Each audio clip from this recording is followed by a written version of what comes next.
তুমি কি মা, তুমি কি গো? তুমি রানীর সামনে বলে দিলে আমি ফাংশন করে মাত্র 7,000 টাকা পাই, আর 7,000 টাকা সবাই দেয় নাকি?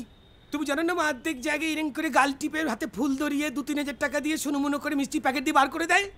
তোমার কি মাথা খারাপ হয়ে গেছে? হ্যাঁ, মাথাটা আমার গেছে। 48 বছরের বুড়ো ভাম, বিয়ে শাদী না করে ঘরে বসে থাকলে মাথা খারাপ হবেই।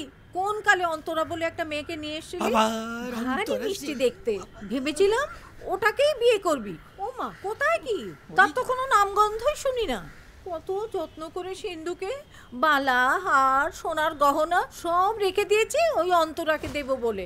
কোথায় কোথায় সে অন্তরা? সে এখন ফিলাডেলফিয়ায় থাকে, তার ছেলের বয়স 18। সে ফিডেলফিয়া আর ফলতা যেখানেই হোক না কেন, তুমি বিয়েটা করলে ও তো আজ এখানেই থাকতো, ওর বাচ্চাটা এখানেই হতো। চাইনি যেটা নয়। কি বললি?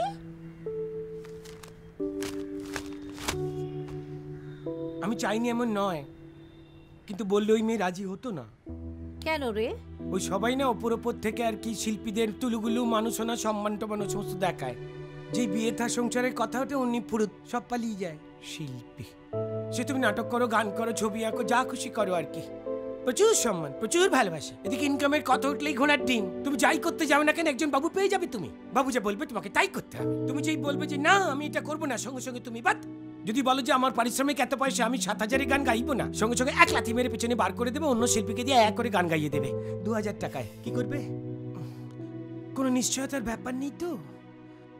মানে ওই জন্যই না বিয়ে করতে ভয় লাগে, ইনকাম নেই তো স্টেডি।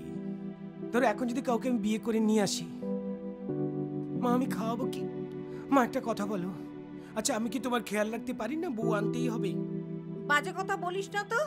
শোন, তোকে আমি একটা কথা শেষবারের মতো বলে দিচ্ছি, 6 মাসের মধ্যে তুই যদি বিয়ে না করেছিস, আমি তাহলে গলায় দড়ি দেব।